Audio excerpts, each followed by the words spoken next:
dengan tidak menjadikan persekutuan baginya, terbentuklah kata Tuhan dan umat, yang mana menjalankan tanpa mengenal ini mengakibatkan kepada hilangnya keberkahan, kemabruran dan kemustajabat.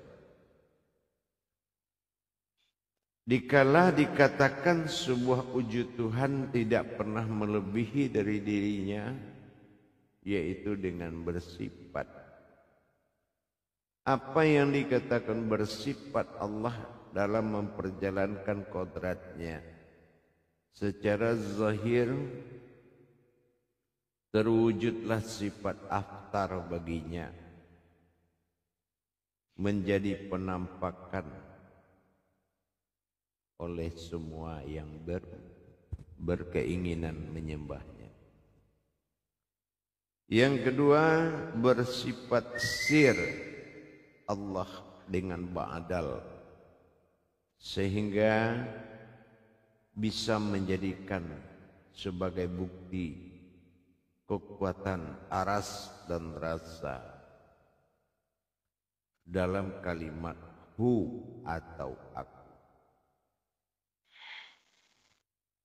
Sebagaimana yang kita pernah pelajari, mengenal kata aku itu pada dua kodrat, alif dan lam, atau dikatakan la, bermula dari tiada, tapi akulah yang ada. Hu adalah jamak penterjemahan dari huruf la, lam yang menjadi ha, alif yang menjadi domah hu, aku. Aku dalam hal ini adalah perpaduan, bukan satu kodrat, dalam arti bukan dua kodrat, tapi dalam arti satu kodrat. Di sini digambarkan oleh Allah terhadap kata ketuhanan dan keumatan dengan sebutan hamba. Yang mana diri hamba ini telah kita pelajari, tapi saya mengingatkan kembali. Berwujudnya alif domah u tadi, atau dikatakan ba'dal dan aftar, zahirnya aftar, berupa sebuah wujud sifat dari sebuah kalimah dinamakan kulimah menjadi tubuh sifat yang terasa dan terlihat. Yang terasa dan terlihat ini terasa bagi yang menerima, terlihat bagi yang memberi. Barang siapa yang ingin menyembah, dia pasti pada makom melihat. Dan bagi yang siapa sifatnya menerima penyembahan, maka dia akan menerima rasa dari yang menyembahnya. Hamba Allah dalam kodrat keumatan dan hambanya Allah dalam kodrat ketuhanan. Bagaimana kita bisa mentajadikan dua kodrat ini menjadi sebuah amalan yang mana aku juga Tuhan dan aku juga umat? Tentu dengan kita tahu ada dan pada tiada tadi. Setiap pada tiada dikatakan aku, dan pada yang ada dikatakan nyata atau zahir bernama Allah. Apabila kodrat keumatannya bertajalinya aku dan terlihatnya aku pada kezahiranku, maka jatuh sifat mengamalkan berkodrat umat bagi diriku dengan hu Allah. Maka nyatalah yang tiada bernama aku, Allah adalah sifat nyata. Nah, ini nyata dia untuk dilihat. Dan itu dikerjakan oleh wujudnya dari menatap hu Allah. Ini pengakuan keumatan. Tetapi dalam pengakuan dalam kata yang sama dikatakan kata Allahu, Allah itu aku. Ini tugas seseorang melenyapkan yang nyata, sehingga yang tidak nyata itu yang akan nyata dengan Allah. Ini sifatnya ketuhanan, sehingga dia menyatakan dirinya dengan kata Allah. Allahu, Allah itu aku, dengan masuknya yang tiada di luar diri, masuk ke dalam dan berwujud. Itu namanya ketuhanan. Ditarik dengan hidung, tajalli batin. Dikeluarkan dengan mulut, tajalli aras. Dan yang bertajalli kepada kehambaan adalah hu, Allah. Ini dari dalam berwujud ada hu, aku, Allah nyata. Ditarik dengan hidung yang dari dalam, ditiupkan dia nyata dengan mulut, maka terlihatlah aku. Antara dari luar ke dalam Allahu, dari dalam keluar hu, Allah. Ini pandangan ini harus dibagi oleh jamaah dalam mengamalkan dua perkara tadi. Aku juga yang umat, aku juga yang Tuhan. Artinya tidak bersekutu di dalam menetapkan dua perkara tadi. Hu Allah, Allahu dalam hamba Allah dan hamba Allah. Mengamalkan ini adalah suatu yang fardu bagi rohani. Dan ini harus betul-betul dilaksanakan. Kalau yang aku Allah, Allah itu aku, itu adalah pengakuan dua kodrat dalam satu nama. Satu nama melahirkan dua kodrat. Kosong ada dengan ada yang berawal dari kosong. Apa yang dikatakan kosong itu ada? Yang akan bertajalli adalah aku yang ingin menjadi Tuhan. Maka sampailah perjalanan sir aku tadi menuju batin alam dan sampai kepada ruh yang dituju. Dan memperlihatkan yang zahir adalah sebagai kiblat dan panutan oleh sekalian alam. Yang bertajalli adalah diri sifat. Fa-nya, ba adalah alam bara'ah yang berawal dari batin, asal usul dari batin. Ruh adalah yang terjadi karena batin itu adalah zat kunal. Maka nur itu akan tersentuh berupa ruh yang ada di sekitar dia. Kalau yang di dalam itu sudah berada di luar, maka dia telah menguasai dan menjadi ketunggalan. Dan dia menjadi hayat bagi seluruh alam. Itulah diri.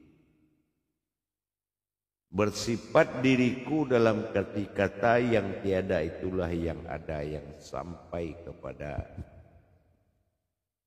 perbuatan ruh alam insani-insaniah, insanu tersebut.